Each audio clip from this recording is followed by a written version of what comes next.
Stop asking. I'm tired, and it is not important. After being rejected intimacy 30 times, I put divorce papers on the table. Later, I found out she had cheated for 2 years. My name's Andres. I'm 34 years old, and until 2 weeks ago, I was convinced my marriage to Diana was solid. We'd been married for 8 years. We met in college and built what I believed was a perfect life together. Diana worked as a marketing manager at a prestigious company. I'm a civil engineer with my own consulting firm. We lived in a spacious apartment in an exclusive area. We had 2 cars. We traveled when we could. From the outside, we were the ideal couple, but the reality inside our home was completely different. Everything started to change about a year ago. Diana began to reject any kind of physical intimacy with me. At first, it was occasional excuses, a headache, tiredness from work, stress over an important project. I understood. We all go through tough times, but the excuses became a constant pattern. January of this year was the straw that broke the camel's back. I counted every rejection. 30 times in 30 days. 30 times I sought connection with my wife. 30 times I was rejected with increasingly elaborate and cold excuses. Diana's emotional coldness had become an insurmountable wall between us. But what Diana didn't know was that those rejections weren't the only thing I was counting. On the night of January 31st, Diana came home late from work. As always, it was almost 11 at night when I heard the door open. She came into the room where I was sitting on the bed, reading.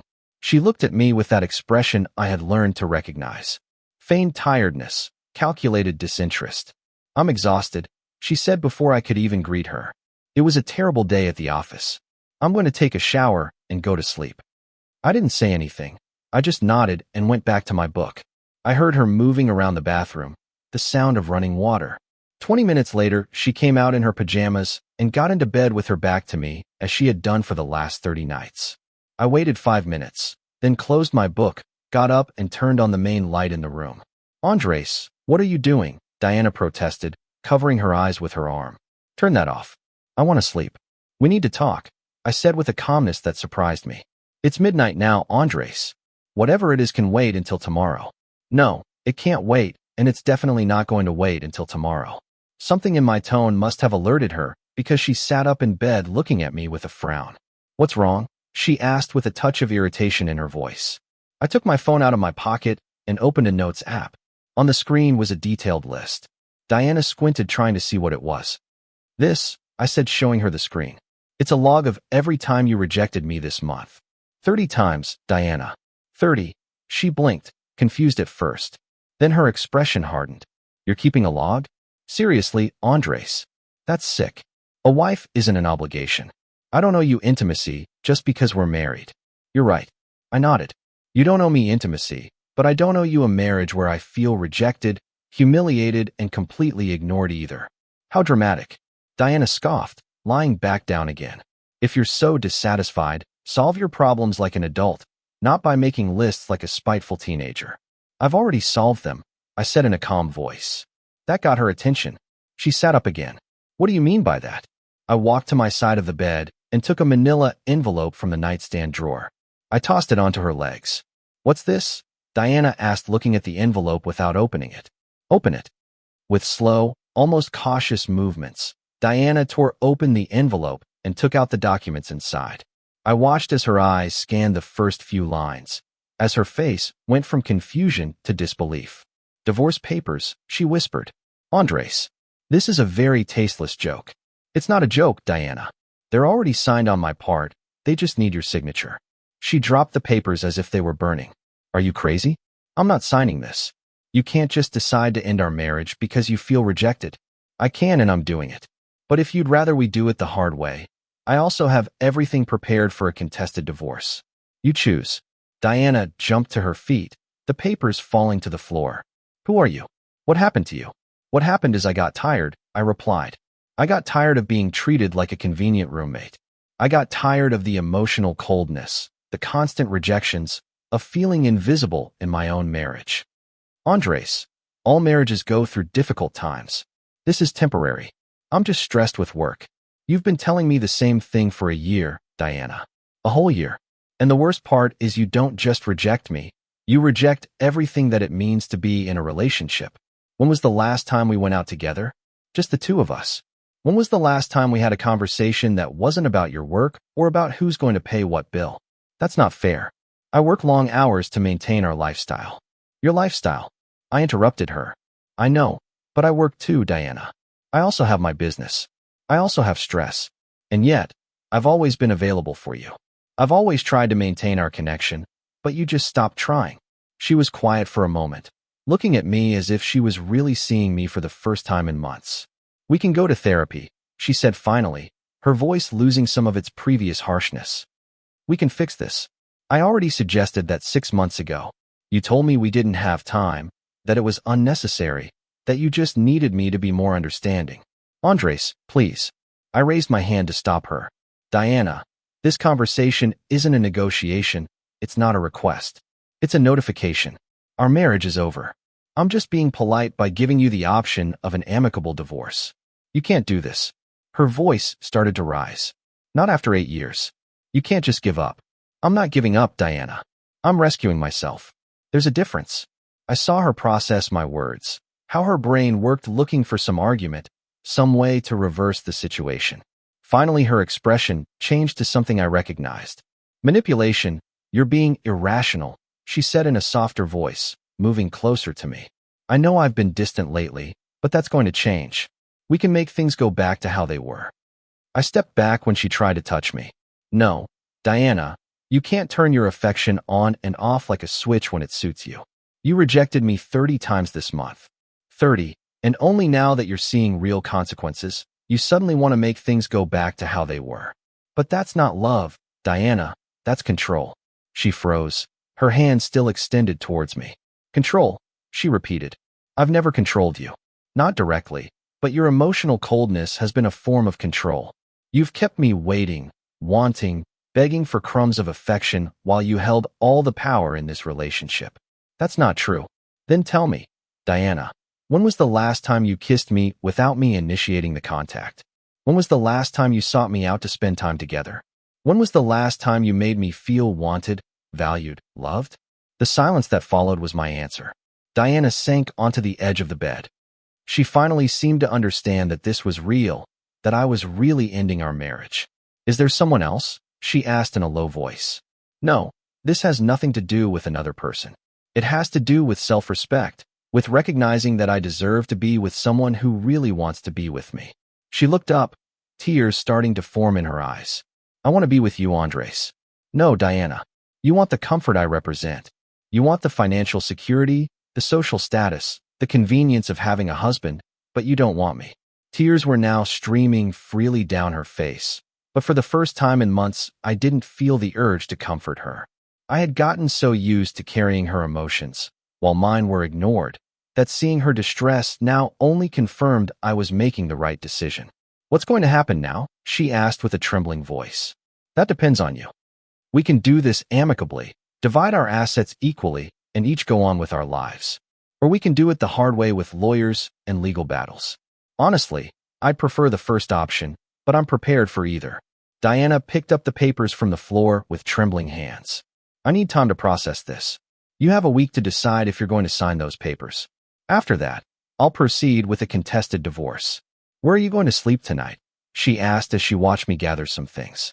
I've already booked a hotel. I'll stay there while we sort this out. My lawyer will contact you in the next few days to coordinate the details. You already have a lawyer, she repeated as if she was just now understanding how planned all this was. Yes, Diana. I've been preparing for this moment for 3 weeks. I left her there sitting on our bed, surrounded by the divorce papers as I drove to the hotel. I felt something I hadn't experienced in a long time. Relief. A huge weight had been lifted from my shoulders. My phone started ringing before I got to the hotel. Diana. I didn't answer. It kept ringing intermittently for the next hour. Text messages started to arrive, each one more desperate than the last. Andres, please come back. We can talk about this. I can't believe you're doing this to me. You're making a huge mistake. You'll regret this. I turned off my phone and checked into the hotel. The room was simple, but clean. I sat on the edge of the bed, and for the first time in months, I allowed myself to feel all the emotions I had been suppressing. I didn't cry, but I felt a deep exhaustion, as if I had been carrying an invisible weight for too long. The next morning, I turned on my phone to find 27 missed calls and 43 messages from Diana. The messages had evolved from pleading to anger. You're a coward for running away like this. After everything I've done for you, this is how you repay me. My friends were right about you. I temporarily blocked her number and called my lawyer. Roberto, how did it go? He asked. Exactly as you predicted. First denial, then attempts at manipulation. Now she's in the anger phase. Do you think she'll sign the papers? Eventually, yes. Once she realizes I'm serious and that she can no longer control the situation. Good. In the meantime, keep her on the block list, except for specific divorce-related matters. Don't let her manipulate you emotionally. I spent the next 3 days at the hotel focusing on my work and avoiding all unnecessary contact with Diana. On the 4th day, I received a call from my mother-in-law. Monica, Andres, what's going on? Diana called me crying saying you left the house. Monica, with all due respect, this is between Diana and me. You're her husband. You have responsibilities to each other. I had responsibilities. I corrected her. But the marriage is already over. Diana has the divorce papers. A silence from the other end of the line. Divorce. Andres, don't you think you're being too drastic? No, Monica. Believe me, this comes after a long time of trying to save something Diana let die long ago. My daughter told me it's because she's been working a lot and you haven't been understanding. Your daughter, I said in a firm voice, has rejected all types of intimacy and emotional connection for a whole year. Your daughter has treated our marriage as a convenience while I've made all the effort to keep it alive. When I finally realized I was the only one fighting, I made the decision to stop fighting for something only I valued. Monica was quiet again. I'm sorry to hear that, Andres, but surely you can go to therapy.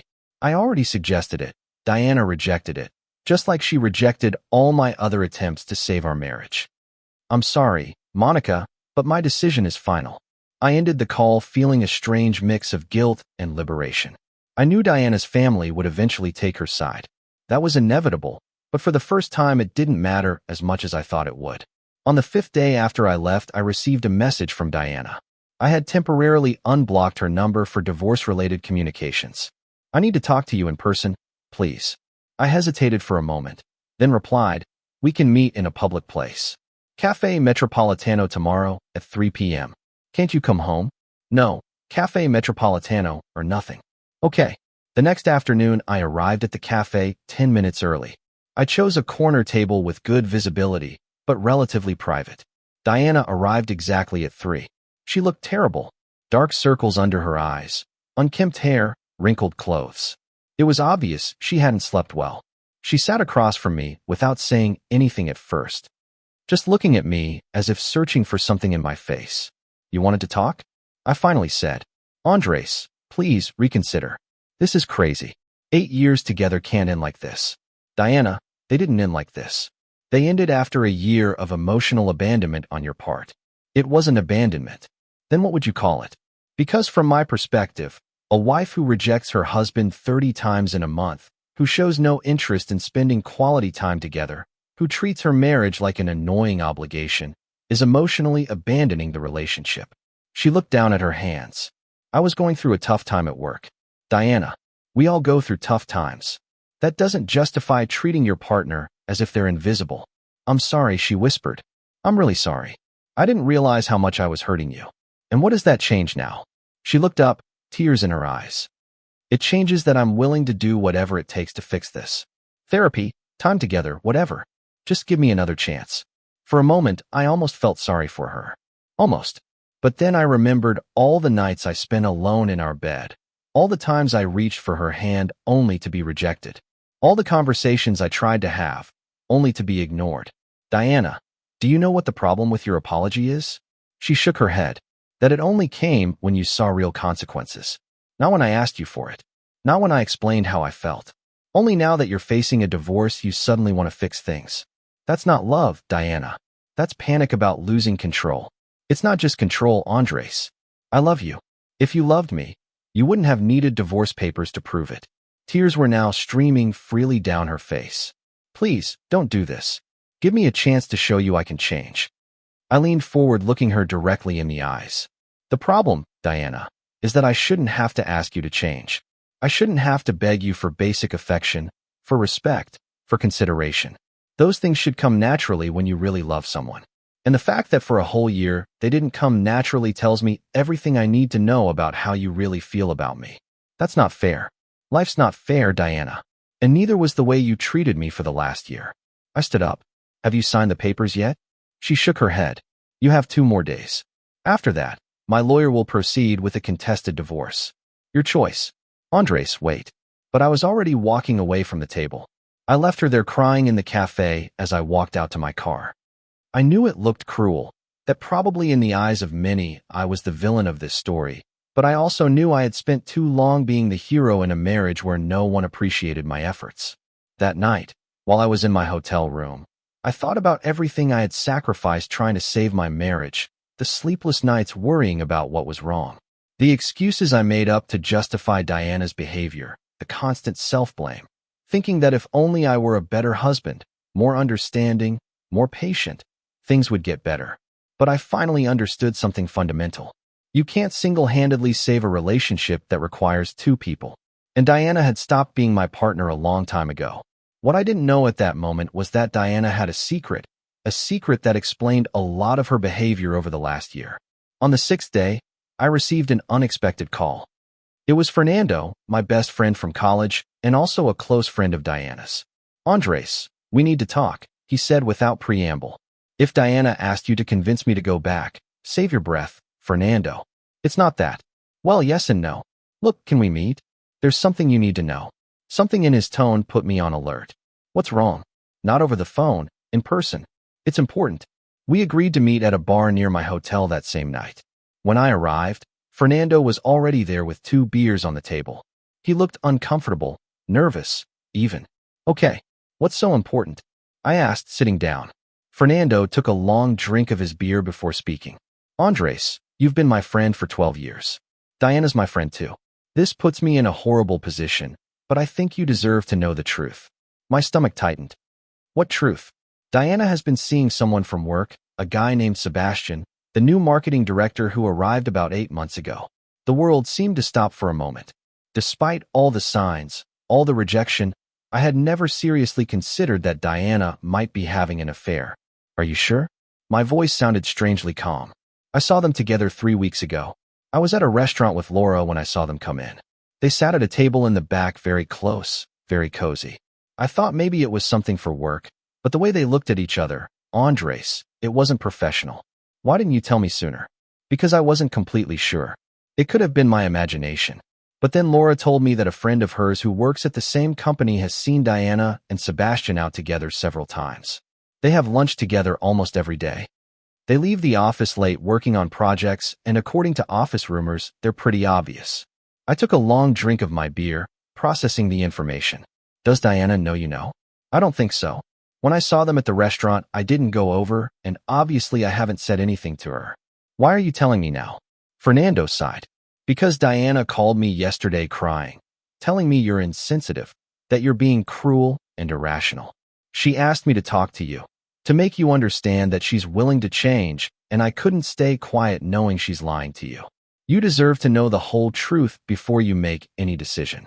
I leaned back in my chair feeling a strange mix of anger and validation.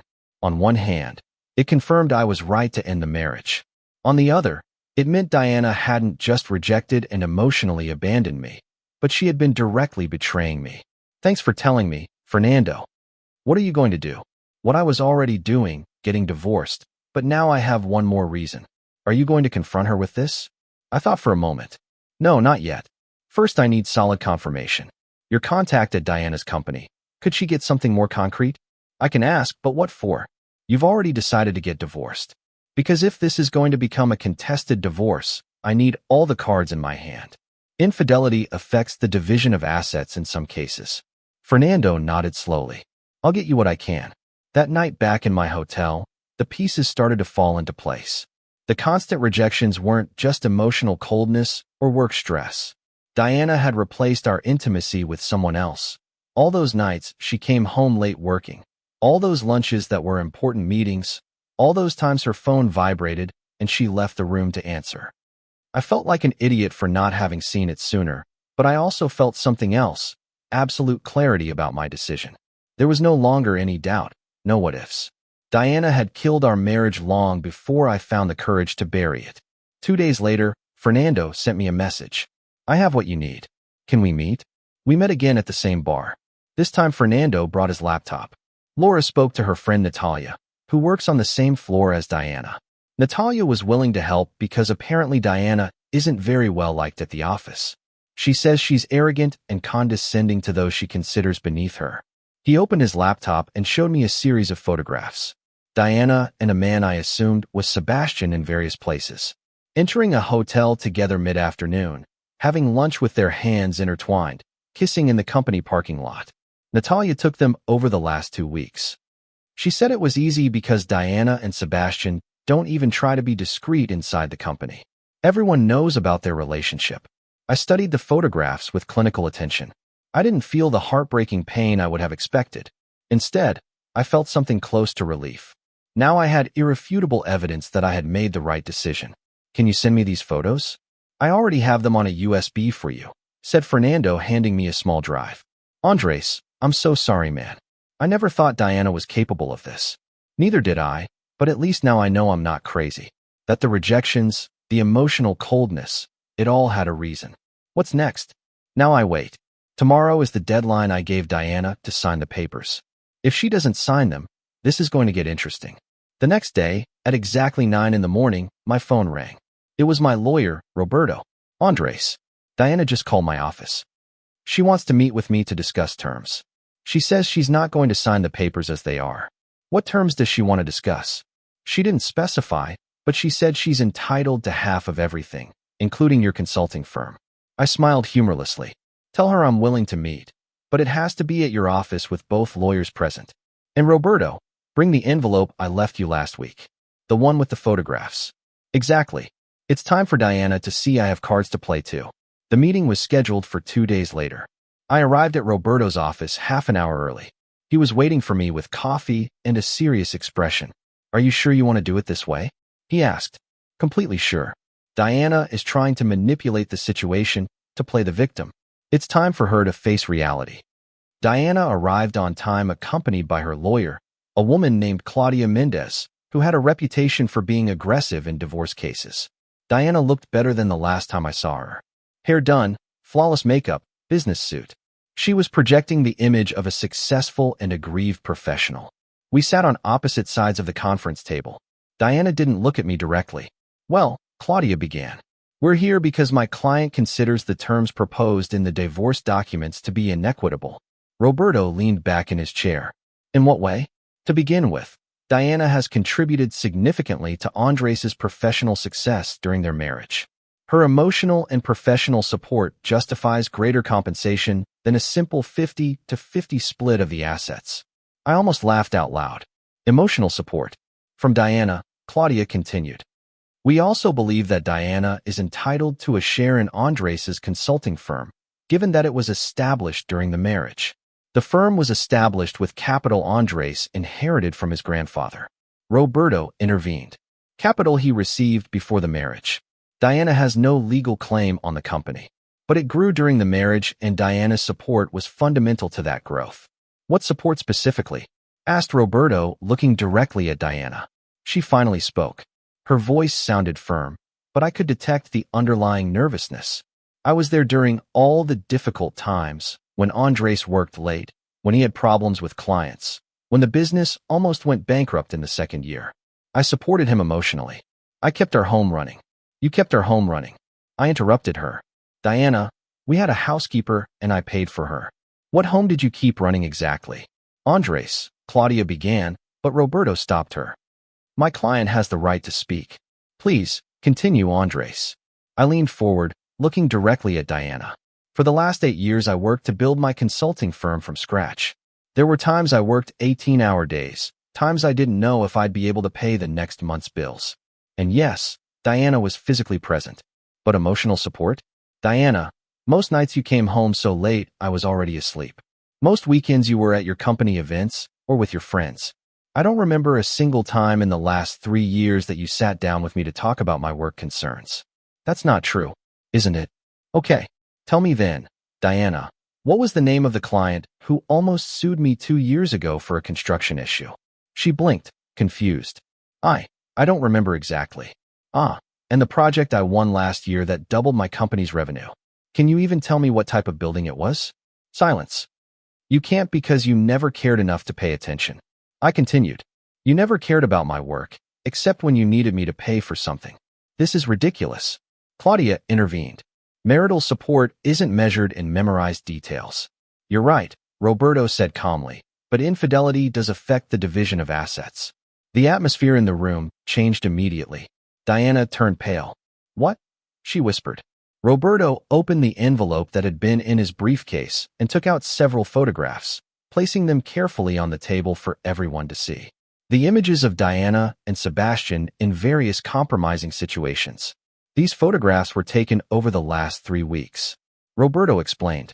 They clearly show Diana in a romantic and sexual relationship with a certain Sebastian Reyes, her co-worker. Claudia picked up the photographs, her professional expression cracking slightly.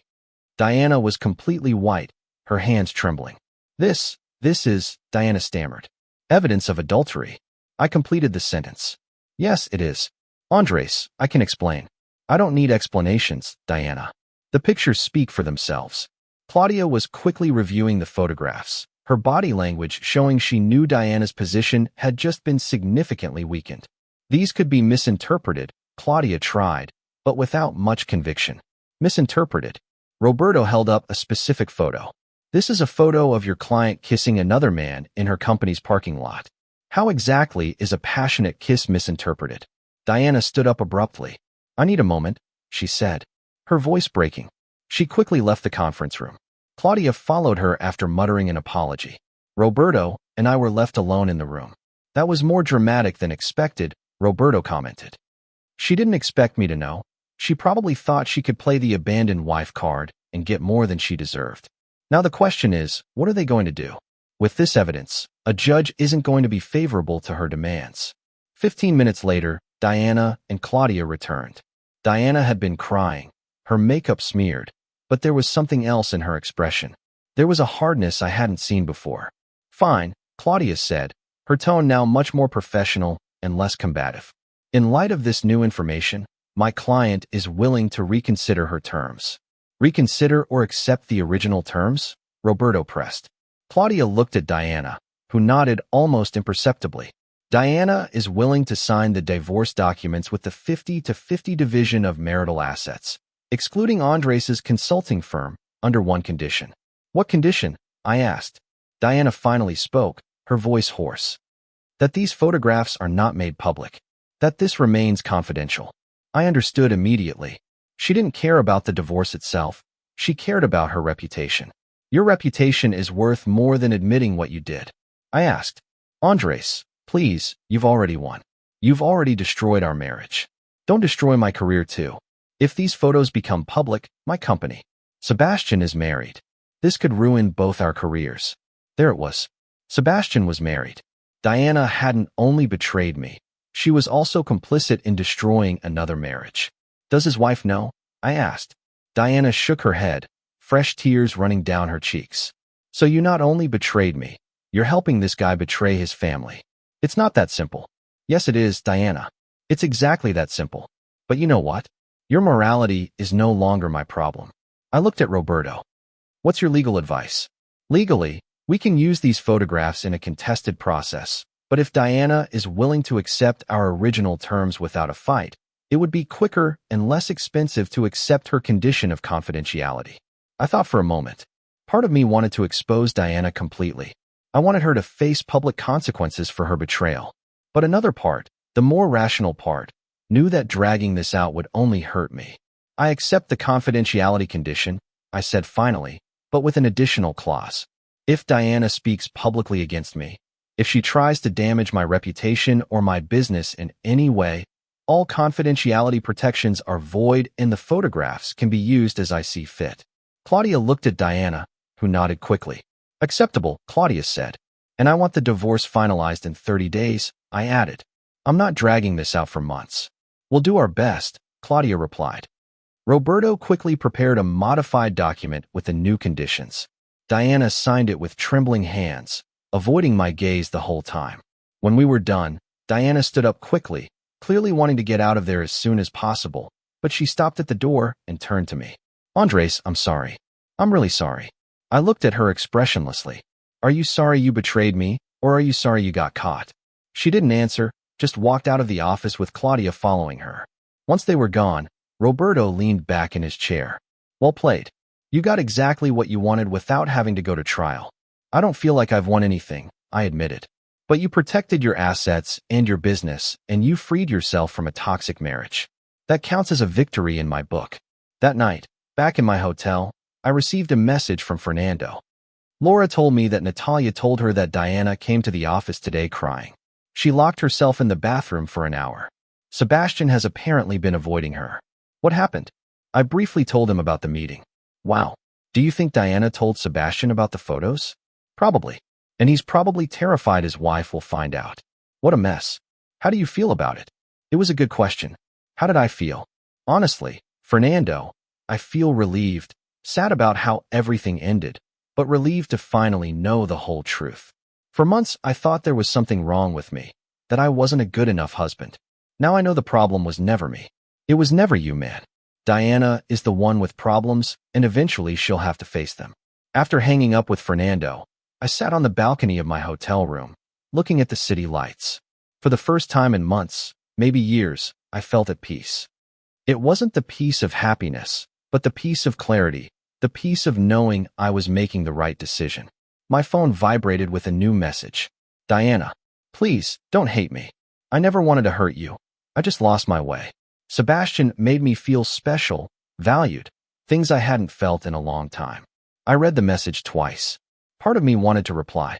I wanted to point out all the ways I had tried to make her feel valued, all the times I sought connection only to be rejected. But I stopped myself. Instead, I wrote a simple reply. Diana, I don't hate you, but I'm not going to discuss this with you either. What happened, happened. Let's move on with our separate lives. I blocked her number after sending the message. There was nothing more to say. The next few days passed in a blur of paperwork and meetings with Roberto. The divorce process was underway. Diana had done her part, signing all the necessary documents without further resistance. A week after the meeting, Fernando called me with news. Andres, there's something you should know. Laura told me that Natalia told her that Sebastian's wife found out about the affair. How? Apparently someone sent her an anonymous message with enough details for her to start investigating. She confronted Sebastian. He confessed everything. Now they're in the process of separating. Someone sent her a message. Who? Natalia says it was probably someone from the office. Diana and Sebastian's affair was known by several people, and apparently his wife is well-liked in the company's social circles. Someone decided she deserved to know the truth. I felt a pang of satisfaction immediately followed by guilt. The destruction of Sebastian's marriage wasn't my responsibility, but I couldn't deny a certain satisfaction that he was facing consequences. And Diana? According to Natalia, Diana is terrified. Sebastian's wife is friends with several senior executives at the company. There are rumors that Diana might lose her position. The company's policies are strict about relationships that affect the work environment. The irony wasn't lost on me. Diana had sacrificed our marriage for an affair that now threatened to destroy her career as well. 2 weeks later, I received the final divorce documents. Officially, Diana and I were no longer married. 8 years of marriage ended on a page of legal paperwork. I moved back into the apartment. Diana had already moved all her things out during my absence. The space felt empty, but not in a sad way. It felt like a blank slate. That night, while unpacking the few things I had taken to the hotel, I found something at the bottom of one of my drawers. A photo of us from our wedding. Diana looked radiant in her white dress. I was by her side with a genuine smile. We looked so happy, so full of hope for the future. I wondered at what exact moment we had lost our way. Was it gradual? Was there a specific point where everything changed? I would probably never know for sure. I put the photo in a box with other memories of the past. I didn't throw it away. I didn't feel the need to destroy the memory of what was once good, but I wasn't going to keep it inside either. It was part of my story, but it was no longer my present. My phone rang. It was my mother calling to check on me. Son, how are you feeling now that it's all officially over? I'm fine, Mom. Better than I expected. Honestly, your father and I want you to know we support you. I know we raised you to value marriage, but we also raised you to value yourself. You did the right thing. Her words comforted me more than I expected. Thanks, Mom. That means a lot. Have you thought about what's next? Not much really, other than focusing on my work. I think I need time for myself before thinking about relationships again. That's wise. Take your time, son. The right person will come along when you're ready. After hanging up, I made myself a simple dinner and sat on the balcony with a beer. The city stretched out before me. Millions of lights representing millions of stories. Mine was just one more, but it was my story. And for the first time in a long time, I felt like I had control over how it would continue. 3 weeks after the divorce was finalized, my life had found a new rhythm. I got up early, went to the gym, spent the day working on my consulting firm, and dedicated my evenings to personal projects I had postponed for years. The loneliness I thought would crush me turned out to be comforting. One afternoon, while checking emails in my office, my assistant Monica knocked on the door. "Andres, there's someone here to see you. She says it's urgent." "Who is it?" "A woman named Patricia Reyes." The last name sounded familiar, but I couldn't immediately place it. "Does she have an appointment?" "No, but she says it's about Diana. She insists you need to hear what she has to say." I hesitated for a moment. The last thing I wanted was more drama related to Diana, but curiosity won. "Show her in." The woman who entered was elegant, probably in her late 40s, with dark hair and eyes that showed a mix of determination and pain. She wore a conservative business suit and carried a briefcase. "Mr. Vargas, thank you for seeing me. I'm Patricia Reyes." The last name finally clicked. "Reyes, Sebastian's wife. Please, have a seat." I offered, my curiosity now fully piqued. Patricia sat down, placing her briefcase carefully on her lap. "I know who you are," she began. "I know you were married to Diana until recently, and I know why you got divorced." "How?" "My husband finally confessed everything after someone alerted me to his affair. He told me about Diana, about your marriage, about everything." I leaned back in my chair, unsure of where this conversation was going. "Mrs. Reyes, I'm sorry for what your husband did to you, but I'm not sure what I can do." "I didn't come to ask you to do anything." She interrupted me. "I came because I thought you deserved to know something Diana probably never told you." She opened her briefcase and took out a folder, placing it on my desk. Sebastian and Diana didn't start their affair 8 months ago. It started over 2 years ago. I felt as if I had been punched in the stomach. 2 years. My husband worked at another company before. Diana and he met at a marketing conference 2.5 years ago. They started sending messages that led to coffee. When the position at Diana's company opened up, she herself recommended Sebastian for the job. He left his previous job to be closer to her. Patricia pushed the folder towards me. "Here's evidence." Messages I recovered from an old email account Sebastian thought he had deleted. Hotel reservations dating back over 2 years. Receipts for gifts he bought Diana with our shared credit card. I opened the folder with hands that weren't shaking, although inside I felt a whirlwind. The messages were explicit, full of declarations of love and plans for the future. The dates didn't lie. They started 26 months ago. "Why are you showing me this?" I finally asked. "Because I spent the last 10 days gathering all this information, trying to understand how my marriage fell apart. And in the process, I realized you were also a victim. Diana cheated on you for much longer than you probably suspected.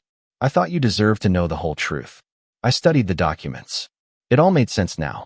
The rejection hadn't started a year ago, as I thought. It started 2 years ago, gradually, subtly, until it became constant over the last 12 months. "There's more," Patricia continued. "The messages show that Diana told Sebastian she was going to divorce you over a year ago.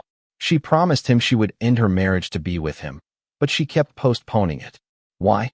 Patricia looked at me with something resembling compassion. "According to the messages, because you were financially stable and your consulting firm was growing. Diana wanted to make sure that if she divorced, she would get a significant settlement. She was waiting for the right moment. The humiliation I felt was almost physical. Diana hadn't just betrayed me. She had been consciously using me while planning her exit. Sebastian promised her he would divorce me too," Patricia continued. "But just like Diana, he kept putting it off. I think they were both waiting to have their financial situations secured before making the jump." I closed the folder, needing a moment to process everything. "Why are you being so generous by sharing this with me?" "Because I was also betrayed. Because I understand how it feels to discover your whole life is a lie. And because," Patricia hesitated, "because I wanted to warn you." "Warn me about what?" Diana hasn't accepted the divorce as easily as you think. According to the last messages between her and Sebastian that I found, she's planning something. My attention sharpened. What kind of something? They don't specify it directly in the messages, but there are references to fixing things, to getting what she deserves, to making Andres understand what he lost. I think she's planning to try to sabotage your happiness in some way. I made a mental note to beef up my security and be alert. Thank you for warning me, Mrs. Reyes, and I'm sorry you're going through this. Call me Patricia, and I'm also sorry we both had to find out this way who our partners really were. She stood up to leave, then stopped. One more thing, you can keep that folder. I made copies of everything. If Diana tries anything, you can use this information to defend yourself. The evidence shows a pattern of premeditated deceit that could be relevant if she tries to reopen the divorce case or damage your reputation. After Patricia left, I sat in my office for a long time looking at the folder. 2 years. Diana had been lying to me for 2 whole years. Every I love you in that period had been a lie. Every rejection had been because she was saving herself for another man. Every time I thought the problem was me, she knew the truth. I called Roberto. I need to see you. There's new information about Diana you need to know about. That afternoon, in Roberto's office, I showed him everything Patricia had given me. This changes things, Roberto said after reviewing the documents. If Diana tries to reopen the case or seek more compensation, this proves the marriage was already dead a long time ago by her own actions.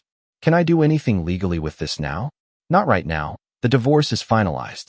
But if she tries anything, we can absolutely use this.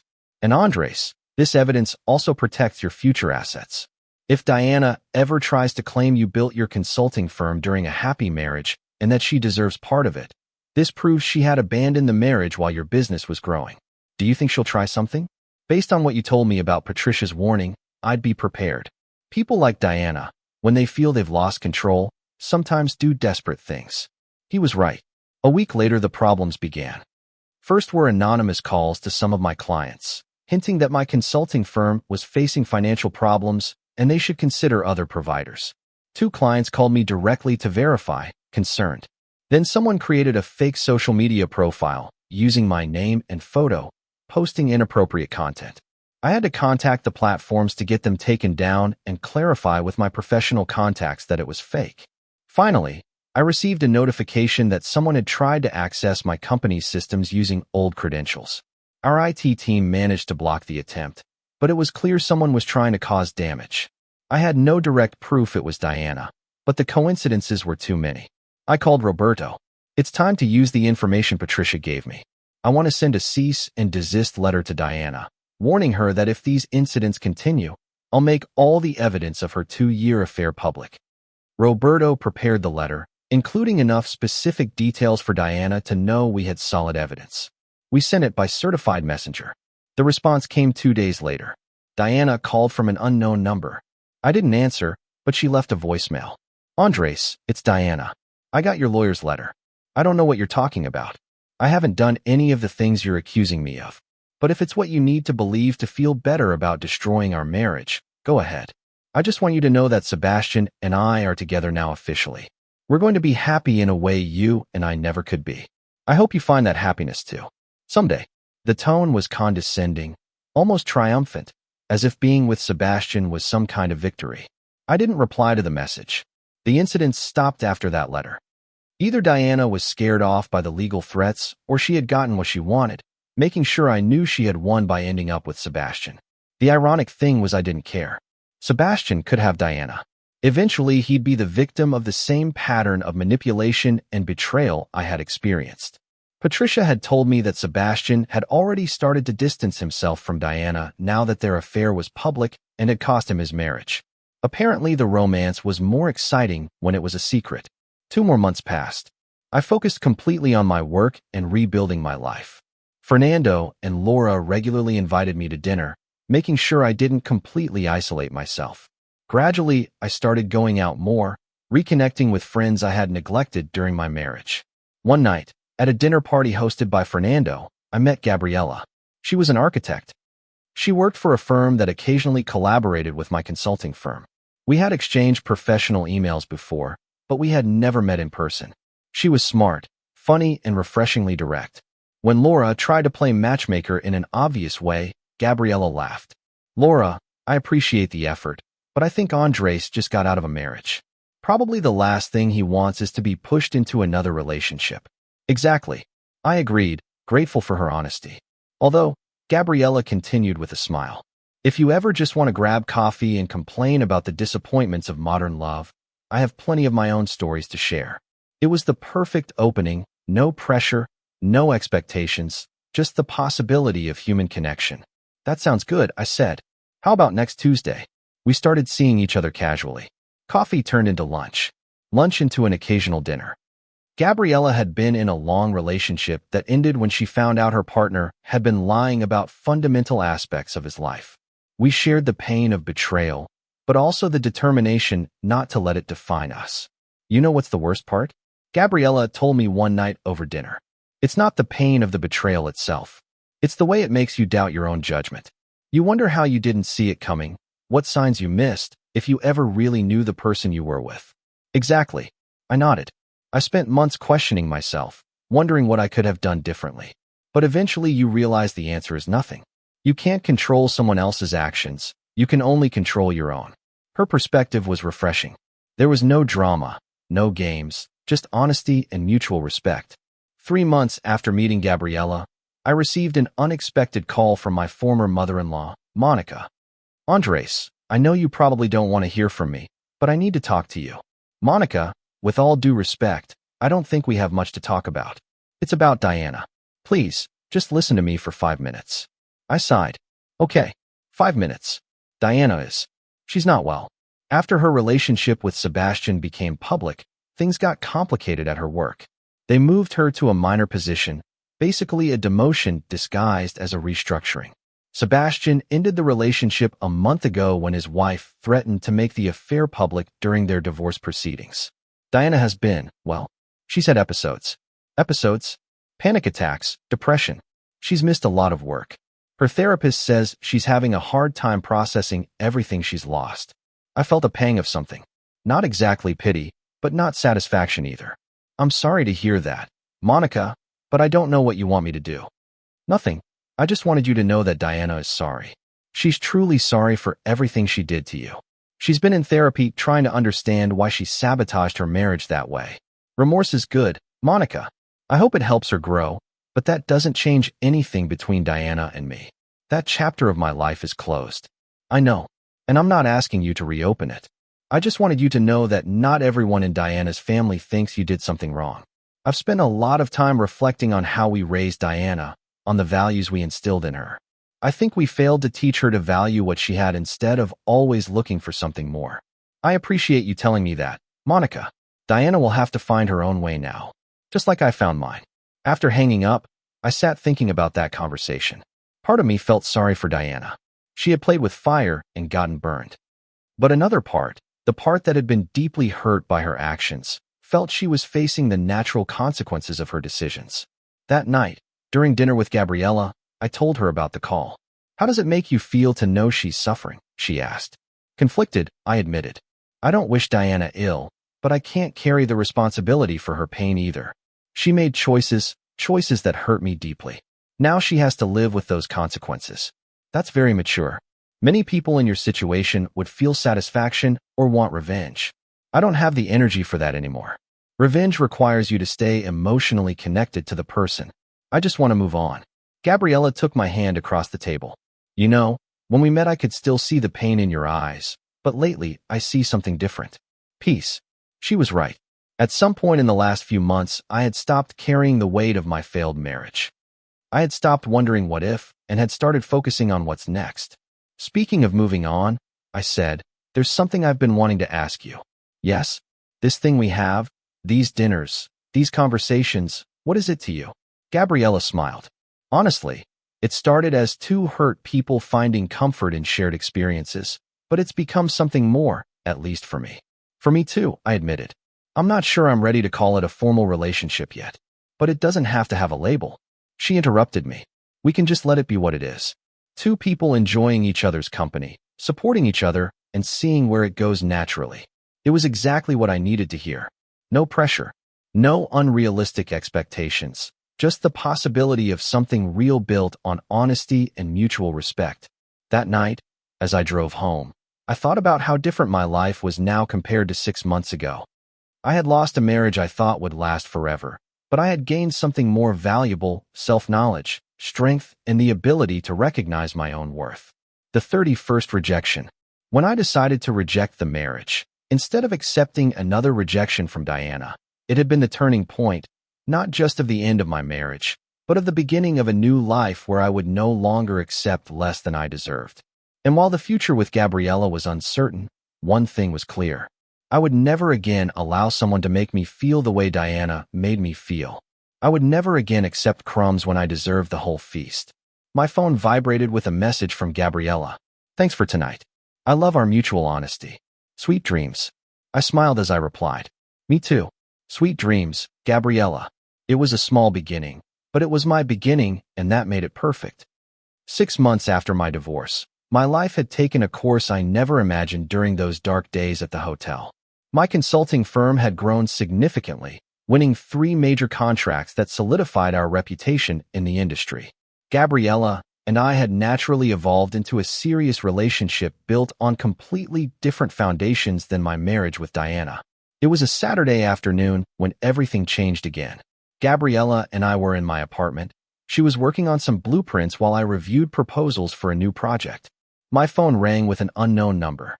I normally didn't answer calls from unknown numbers, but something prompted me to answer. Andres Vargas, a female voice I didn't recognize, asked. "Yes, who's speaking?" "My name is Marcela Fuentes. I'm a lawyer. I represent Mrs. Patricia Reyes in her divorce proceedings with Sebastian Reyes." I was immediately on alert. Gabriella noticed the change in my expression and put down her blueprints. "How can I help you?" "I need to speak with you about certain information that may be relevant to my client's case."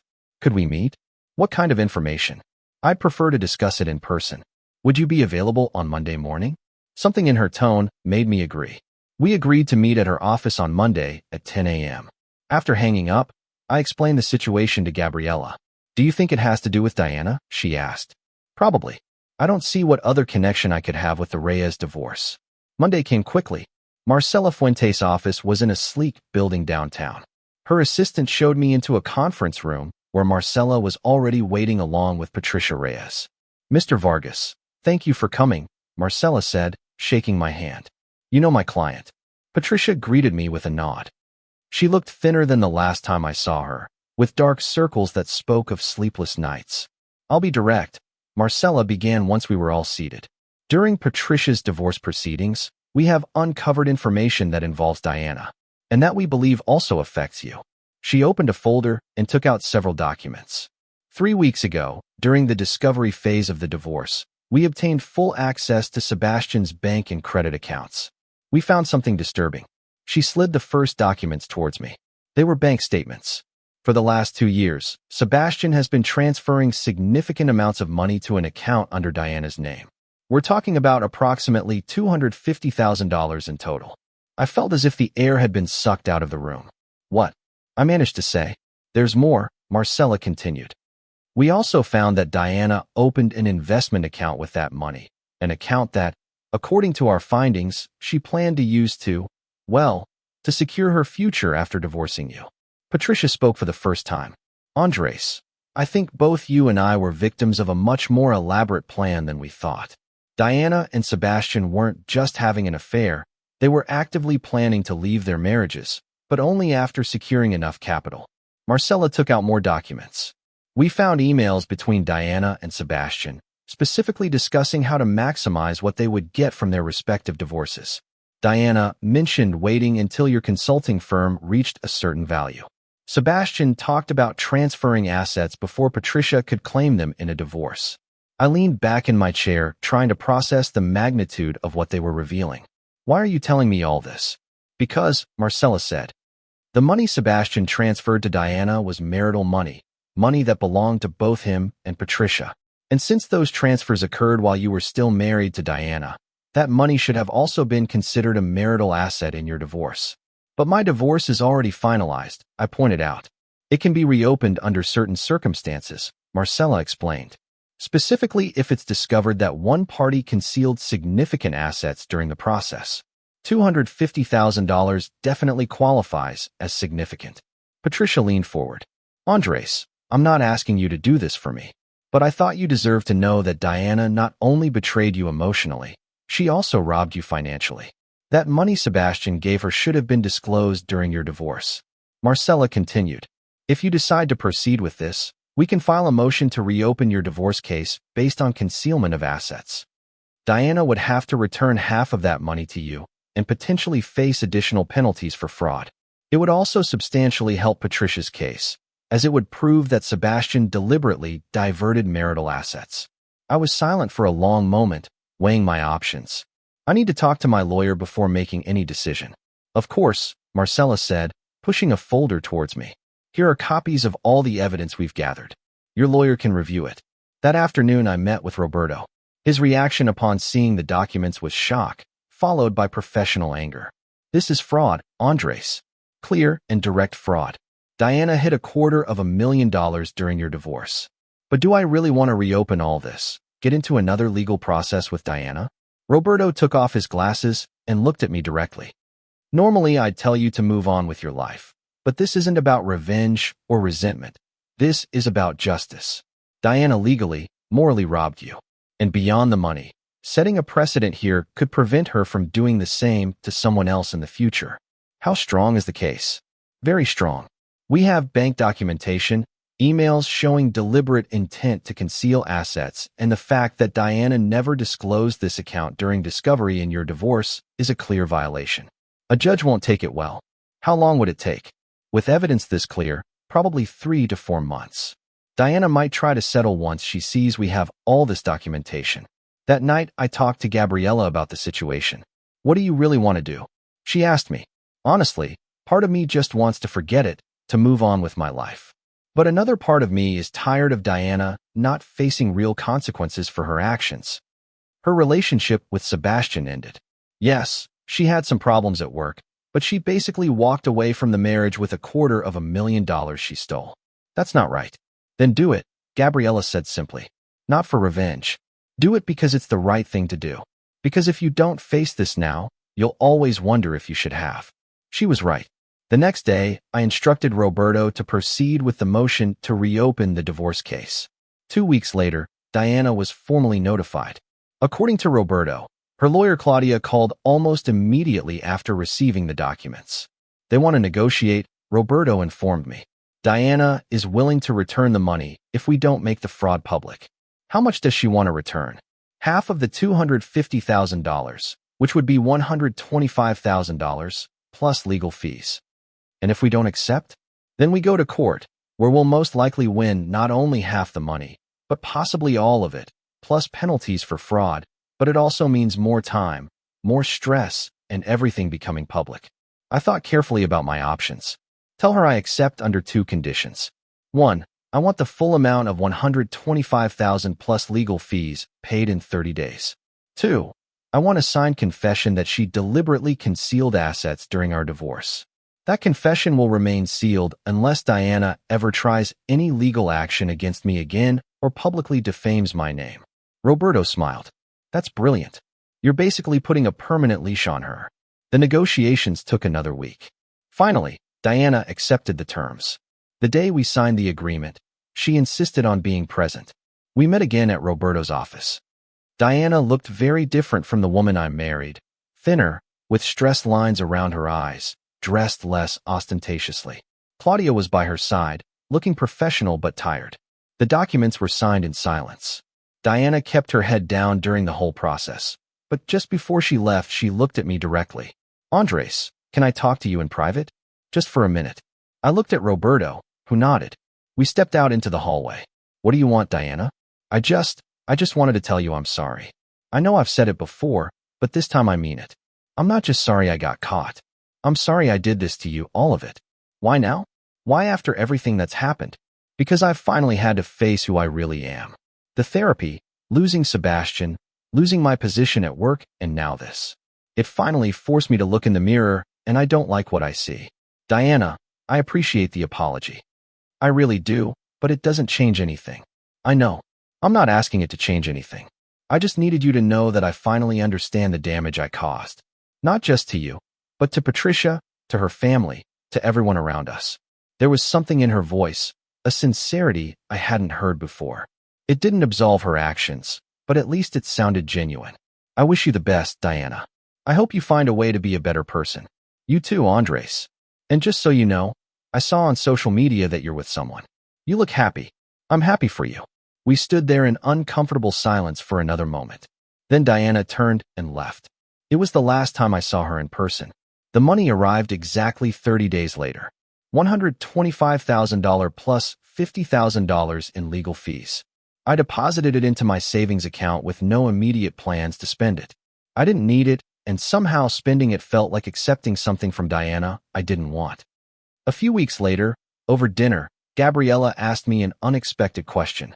What are you going to do with that money? Honestly, I don't know. It's just sitting there collecting interest. Can I suggest something? Sure. Turn it into something positive, something that helps others. That way you take something that came from a dark place and transform it into light. Her suggestion resonated with me. I spent the next few weeks researching options. Finally, I decided to create a fund to help people going through difficult divorces who couldn't afford adequate legal representation. I called it the New Beginnings Fund and managed it through a local nonprofit organization. The first beneficiary was a man named Carlos, who was being financially manipulated by his wife during their divorce. With the legal support we provided, he was able to secure a fair outcome. His gratitude, his relief at finally having someone in his corner was worth more than any satisfaction I would have gotten from the money itself. Patricia called me when she heard about the fund. Andres, that's incredible. You've taken something terrible and turned it into something beautiful. It was Gabriella's idea, honestly, but it feels good to be able to help. My divorce from Sebastian was finally settled last week, she informed me. Thanks to the evidence of the money he gave Diana, I was able to secure a much fairer division of assets. I'm happy for you, Patricia. You know what's ironic? Sebastian lost his job last week. Apparently, the company decided his judgment was questionable after the whole saga with Diana. And Diana? I heard she had to move into a much smaller apartment after paying you back the money. I didn't feel the satisfaction I might have expected, just a kind of neutrality. Diana and Sebastian were facing the consequences of their actions, but that was between them and their own consciences. I hope they both find a way to rebuild their lives more honestly. I said sincerely. That night, Gabriella and I were on the balcony of my apartment looking at the city lights. It had been a full year since that night when I presented Diana with the divorce papers. A year of transformation, pain, growth, and finally peace. What are you thinking about? Gabriella asked, leaning against me. About how life changes when you least expect it. A year ago, I was at the lowest point of my life. Today, I'm here with you.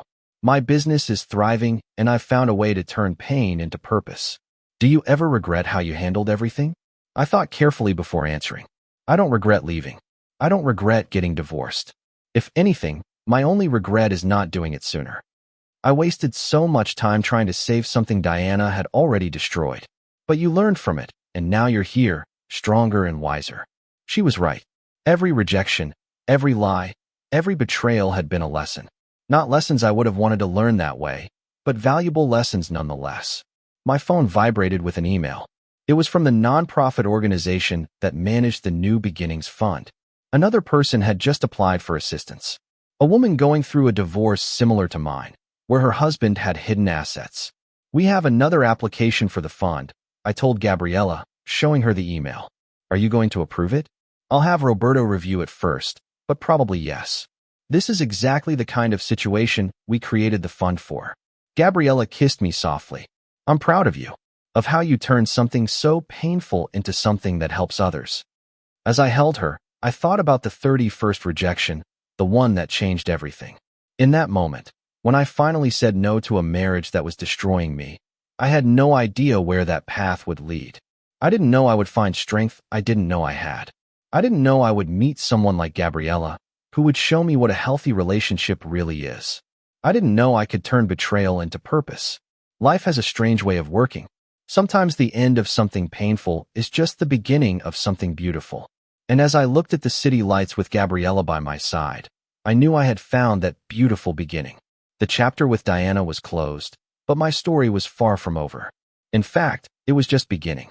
A year and a half after my divorce, my life had reached a balance I never thought possible during those dark days at the hotel. The New Beginnings Fund had helped 15 people get fair legal representation in their divorces. My consulting firm had expanded operations, hiring 5 new engineers, and Gabriella had moved into my apartment 6 months ago, turning the space I once shared with Diana into something completely new and ours. It was a Friday afternoon when I received an unexpected call from Fernando. "Andres, do you have plans for tomorrow?" His voice sounded serious. "Gabriella and I were going to go for a hike in the morning." "Why?" "It's Diana. She's in the hospital." My heart did an involuntary lurch. "What happened?" "Apparently, she had a nervous breakdown at work. They found her in the bathroom hyperventilating, unable to calm down. They rushed her to the emergency room. Monica called me." "Why?" "Well, because she's worried Diana is having dark thoughts." I sat down slowly, processing the information. "Fernando, I don't know what I'm supposed to do with that information." "Monica asked me to tell you. She's not asking you to go or anything. She just thought you should know." After hanging up, I told Gabriella about the call. "Do you want to go see her?" she asked without a trace of jealousy or judgment in her voice. "I don't know. Part of me feels I should, that despite everything we spent 8 years together. But another part knows it's not your responsibility anymore," Gabriella completed. "And both parts are right. The question is, which one can you live with better?" That night, I didn't sleep well, internally debating what to do. The next morning, I made my decision. "I'm going to the hospital," I told Gabriella over breakfast. "Not because I feel I owe Diana anything, but because I need to close this chapter completely with my own eyes. To verify she's getting help." "Do you want me to go with you?" "No, I need to do this alone, but thank you." The hospital was a modern building on the outskirts of the city. At the reception, they informed me Diana was in the psychiatric wing, 4th floor. Monica was in the waiting room when I arrived. "Andres." She stood up immediately, tears in her eyes. "Thank you for coming. I know you didn't have to. How is she?" "Stable now. The doctors say she's been dealing with severe depression and anxiety for months. Apparently yesterday, she just broke." "Can I see her?" Monica hesitated. "She doesn't know you're here. I'm not sure how she'll react." "I understand, but I came all this way. At least let me try." Monica led me down the hall to a private room. Diana was sitting on the bed looking out the window. She looked fragile, almost transparent. When she turned and saw me, her eyes widened in shock. "Andres, what are you doing here?" "Fernando told me what happened. I wanted to come check that you were okay." Tears immediately started to fall down her cheeks. "You shouldn't worry about me. Not after everything I did to you." I sat in the chair next to her bed, keeping a respectful distance. "Diana, I didn't come here to make you feel worse. I came because, despite everything, I don't want you to suffer like this." She wiped her tears with trembling hands. "I've been in intensive therapy since I had to pay you back the money. My therapist says I'm finally facing all the things I avoided for years. The guilt, the shame, the emptiness of losing everything that mattered. Everything that mattered. You, our marriage, my career, my self-respect. I sacrificed it all for a fantasy with Sebastian that turned out to be as empty as I feel now." There was a heavy silence. I finally spoke. "Diana, I didn't come here to absolve you. That's something you have to do yourself. But I do want you to know that I forgive you." She looked at me in disbelief. "How can you forgive me after everything?" "Because holding on to resentment hurts me. Because I finally understood that your betrayal says more about where you were at than about my worth. And because I've found real happiness. And part of that happiness comes from letting go of the past." "You're happy?" "I really am. I'm in a relationship with someone who values me. My business is thriving, and I've found purpose in helping others. I wouldn't trade my life now for anything." Diana nodded slowly, fresh tears running down her face. "I'm happy for you, and I mean it. You deserve happiness. You deserve to be happy too, Diana. But first you need to do the work of healing, of understanding why you made the choices you made." My therapist says the same thing. She says I used external attention to fill an internal void, that I never learned to value myself. So I constantly sought validation from other sources. That takes a lot of courage to admit. I had no choice. When everything fell apart, when I was left completely alone, I finally had to face the truth. And it was horrible, Andres, to really see who I had been, the damage I caused, not just to you, but to Patricia, my family, myself. We were silent for a moment. Then Diana spoke again, her voice barely a whisper. Will you ever be able to remember anything good about our marriage? Or did I ruin everything completely? I thought carefully before answering. There were good times, Diana, especially at the beginning. And those moments aren't erased just because the end was painful, but they don't define the whole experience either. They were part of a journey that led me to where I am now. Thank you for saying that. I didn't deserve your kindness, but I'm grateful you can still find it. I stood up to leave. Take care of yourself, Diana. Do the work, heal, and someday find a way to be the person you know you can be. Andres, wait. She called as I reached the door. One last thing. Could you thank Gabriella for me? Thank her? For what? For helping you be happy again, for showing you what you deserve, for being a better person than I ever could be. I nodded, not trusting my voice to reply, and left the room. In the hallway, Monica was waiting for me. How was it? Difficult, but necessary for both of us, I think. Andres, I want you to know I finally understand what happened in your marriage. Diana told me everything, including the parts she had hidden. As a mother, it's painful to admit my daughter was capable of that kind of cruelty and deceit. Monica, Diana has to find her own way now with professional help, hopefully, but it's not my responsibility to save her. Not anymore. I know, and it's better that way. I just wanted you to know that not everyone in her family thinks you were the problem. In fact, I now see you were probably the best thing that ever happened to her. And she threw it away. I drove home in silence, processing the visit. When I got home, Gabriella was in the kitchen making dinner. How was it? She asked, hugging me. Difficult, but necessary. Diana is truly sorry, truly broken. She's doing the work of healing. How does that make you feel? Relieved, honestly. Not that she's suffering, but that she's finally facing the truth. That's the only thing that can lead her to real change. Did you tell her you forgive her? Yes. Gabriella kissed me softly. That says a lot about who you are. That night, as we lay in bed, Gabriella asked me an unexpected question. Are you ever afraid that what happened with Diana could happen with us? I turned to look at her directly. Honestly, at first I was. I was afraid to trust completely, to be vulnerable, but then I realized something important. What? That I can't live in fear of the past repeating itself.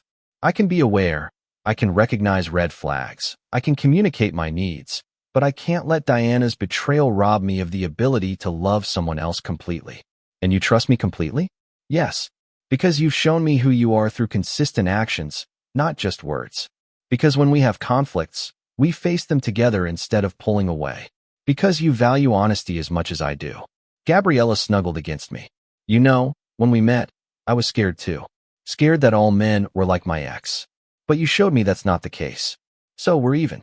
Two hurt people who chose to heal together instead of letting our wounds define us. 2 months later, I received a letter from Diana. It was handwritten on plain paper. Dear Andres, it's been 2 months since your visit to the hospital. I wanted you to know that I'm making real progress in my therapy.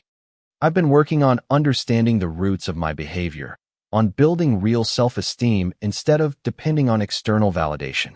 My therapist encouraged me to write this letter as part of my healing process. I don't expect a response. I just needed to tell you a few things. First, I now fully understand the damage I caused you. Not just the obvious betrayal with Sebastian, but the years of emotional rejection, of treating you as if you were disposable. You deserved so much better than that. Second, I want you to know that the lessons of our failed marriage were not in vain. I have taken full responsibility for my actions. I no longer blame work stress or you for not being enough or any other excuse. I made terrible choices and I must live with the consequences. Third, I've been working to rebuild my life in a healthy way. I changed jobs to a less prestigious, but less stressful position. I'm in therapy 3 times a week. I've cut contact with people who were toxic influences, including Sebastian. Finally, I want to thank you for your visit to the hospital and for your forgiveness. I didn't deserve it, but I needed it to start forgiving myself. I wish you all the happiness in the world with Gabriella. Treat each other well. With sincere regret and gratitude. Diana. I showed the letter to Gabriella. That took a lot of courage to write. She commented. Yes, I think Diana is finally on the right path. Are you going to respond? No. I think the kindest thing I can do is let her continue on her path without me in it. She needs to learn to validate herself, not seek validation from me or anyone else. I put the letter in a box with other memories of the past, not because I wanted to forget, but because I had made peace with it. A month later, Fernando called with final news about Diana. Laura told me that Diana quit her job. Apparently, she's moving to another city, making a complete fresh start. I hope she finds what she's looking for. I also heard that Sebastian moved abroad. Apparently, he got a job in Europe, running away from his past. Basically, everyone has to find their own way to heal. That night, Gabriella and I were having dinner on the balcony, enjoying the warm spring weather. "Do you know what day it is today?" she asked. "No, what day?"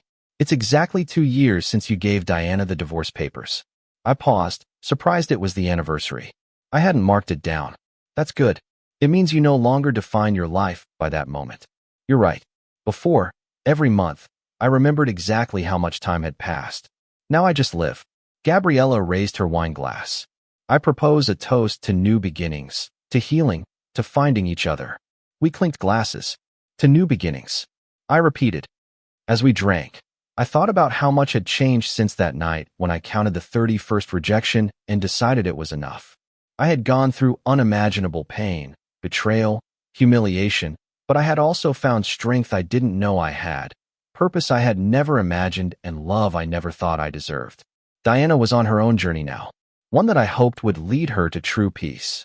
Sebastian was facing his own demons somewhere in Europe. Patricia had rebuilt her life and found her own happiness. And I was here with someone who valued me, doing work that mattered, living a life of integrity.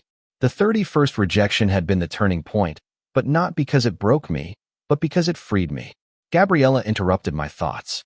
"What are you thinking about?" "How sometimes the most painful endings lead to the most beautiful beginnings." She smiled, intertwining her fingers with mine. "And this is just the beginning." She was right. The chapter with Diana was closed, filed away with peace and forgiveness. But my story, our story, was just beginning, and unlike my marriage with Diana, this story was built on a solid foundation: honesty, mutual respect, and the understanding that true love doesn't require you to sacrifice your dignity. As the stars began to appear in the night sky, I realized I had finally found what I had been looking for during my entire marriage with Diana. Someone who didn't reject me, who didn't use me, who simply loved me for who I was. And that, after everything I had been through, was more valuable than anything I had lost. 3 years after that night, when I presented the divorce papers, my life had reached a fullness I never imagined possible during the darkest days. It was a sunny Saturday in May. Gabriella and I were getting ready for an important event, the annual ceremony for the New Beginnings Fund, where we would recognize the people we had helped over the past year. The fund had grown beyond my wildest expectations, helping 43 people get fair legal representation in their divorces. "Nervous?" Gabriella asked as she helped me with my tie. "A little. It's the first time I'm going to speak publicly about my experience with Diana." "You're going to be great. Your story can help a lot of people." The event was held at an elegant downtown hotel. When we arrived, the ballroom was already full of people, fund beneficiaries, donors, volunteer lawyers, and community members. Roberto was there with his wife. Fernando and Laura had arrived early to help with preparations. Even Patricia Reyes was present, now an active member of the fund's board of directors. During dinner, several beneficiaries shared their stories. Maria, a 52-year-old woman who had been a victim of financial abuse during her 25-year marriage, explained how the fund had given her access to a lawyer who recovered the savings her husband had tried to hide. Carlos, the fund's first beneficiary, spoke about how he now had equal shared custody of his children after his wife tried to alienate him from them using lies and manipulation. Each story was a reminder of why I had created the fund in the first place. When it was my turn to speak, I stood at the podium looking out at the audience. Gabriella smiled at me from the front row, giving me strength. "Good evening, everyone." I began. 3 years ago, my marriage ended in the most painful way I could imagine. I discovered my wife had been having an affair for 2 years, that she had hidden $250,000 during our divorce, and that she had basically been using our marriage as a convenience while planning her future with someone else. The room was completely silent. In the months that followed, I went through every emotion you can imagine: anger, pain, humiliation, confusion. I questioned everything about myself. I wondered what I had done wrong, how I hadn't seen it coming, if I deserved what had happened to me. I paused, taking a sip of water. But eventually, I came to an important realization. What my ex-wife did to me wasn't about me. It was about her own insecurities, her own voids, her own choices. And while I couldn't control her actions, I could control my response. When I finally received the money she had hidden, my first reaction was to hoard it as if it were some kind of trophy from my victory. But my partner, Gabriella, I gestured towards her, suggested something different. She suggested turning that money that came from such a dark place into something that could help others. Thus, the New Beginnings Fund was born, and in the last 3 years, we have helped 43 people get justice in their divorces. People who otherwise would not have been able to afford adequate legal representation. People who were being manipulated, abused, or deceived by their partners. I looked around the room, making eye contact with several beneficiaries. To every person here whom we've helped, I want to say something important. What happened to you does not define who you are. The pain you felt is real and valid, but you don't have to stay trapped in that pain. You can take that experience and turn it into strength, into wisdom, into compassion for others who are going through similar situations. My ex-wife rejected me 30 times in a single month, and in the 31st rejection, it was I who rejected the marriage. That moment changed my life, but not in the way you might think. It didn't destroy me. It freed me. It gave me the opportunity to rebuild my life based on my own values, surrounded by people who truly value me. So to everyone here tonight, whether you've received help from the fund or you're here to support our mission, I say this. New beginnings are possible, healing is possible, and turning our pain into purpose not only helps ourselves, but it helps our entire community. The room erupted in applause. When I returned to my seat, Gabriella hugged me tightly. "I'm so proud of you," she whispered. After the event, several people approached me to share their own stories. A young woman named Sophia told me she was considering staying in an abusive marriage because she had no resources to get divorced. Hearing my story gave her hope that help was available. An older man named Ernesto thanked me for creating the fund, explaining that his daughter had been a beneficiary and was now rebuilding her life after a marriage where she was a victim of economic violence. Every conversation reminded me why I had decided to go public with my story. It wasn't easy to admit I had been betrayed, that I had been deemed insufficient by someone who promised to love me. But if my vulnerability could help even one person, it was worth any discomfort. Later that night, Gabriella and I were walking through the park near our apartment, enjoying the cool air after the event. "You know," Gabriella said, "when we met 2.5 years ago, I never imagined we'd end up here. We're exactly doing meaningful work together, building a life based on helping others, being so completely happy." I stopped, taking her hands. "Gabriella, there's something I've wanted to ask you for a while." I saw a flicker of recognition in her eyes. When I met Diana, I thought I had found my person, but I was wrong. I didn't understand then what it truly meant to love someone and be loved in return. With you, I finally get it. I understand what it means to have a true partner, someone who supports me but also challenges me to be better, someone who shares my values and my vision for the world. I took a small box out of my pocket and knelt down. "Gabriella, will you marry me?" Tears started streaming down her cheeks as she nodded vigorously. "Yes, yes, 1,000 times yes." I placed the ring on her finger, a simple but elegant design I had chosen with Fernando's help.